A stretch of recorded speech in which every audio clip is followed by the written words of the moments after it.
Welcome to TradeTheMBI.com. This is John. This report is for the 16th.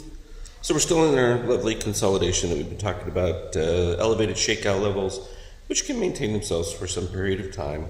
Reset of our short-term buyers. Yes, we were in elevated short setup, but seeing no fading in long-term buyers, even though we're getting a little bit of a reset here from midterm range. So more softness with not a whole lot of activity is basically what we've got as we consolidate and attempt to ease out some of this. We're not really easing it though because of these elevated readings at this particular point.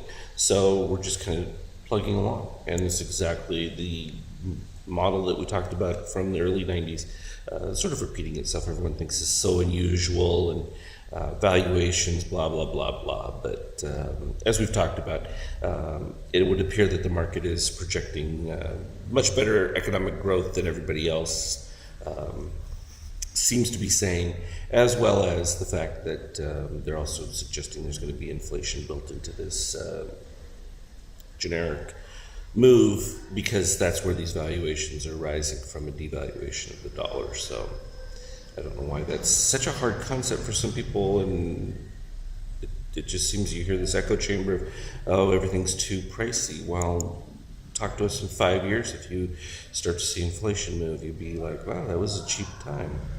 So it's all relative. 1.79 here for the euro, still way over the top elevation-wise from the range it should be in, and that elevation is going to continue to support the S&P.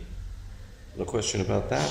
The contrary move in bonds is bizarre, but people are looking for safety, going to put their money there and hold on to it until we get the next move. I mean, I think there's speculation that they don't think the Fed's going to do anything, but it seems unlikely that they have a choice. I mean, if you get over 3% growth going into the final quarter here, and the hurricane damage in that didn't disrupt too much, but even still, even if it did, it shouldn't be an impact for what the Fed does as far as normalizing rates. However, normalization of rates also means big deficits, big deficits.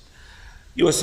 oil, it's going to stay to the high side. There are going to be all sorts of catalysts for reasons, this, that, and the other, but it's going to remain at these levels if economic growth looks the way it is, and that really is a positive. The big fluctuations we had before were simply because people just weren't sure if there was the growth that was expected, and therefore, am I, pricing in too much? But I think they've realized that, in fact, fairly close to on target with the projections that the economy is starting to move, that some of the changes that have been made are the right ones, and it's starting to have an impact, which it's a big difference. And you're going to see gold react to it as well. We talked about the reset that took place down here, and moving along just perfectly. And my 5K chart. We will have to skip the 5K chart because my TradeStation keeps having issues with just stopping. Not that anything special is happening, it just goes from being active to inactive and resets, and it's I don't know what the situation is with it, because it's a recent development. Never used to this. I mean, I'm on a dedicated server. This should be 24/7 active, never have to touch it, particularly when you're thinking about reliability from an automation standpoint.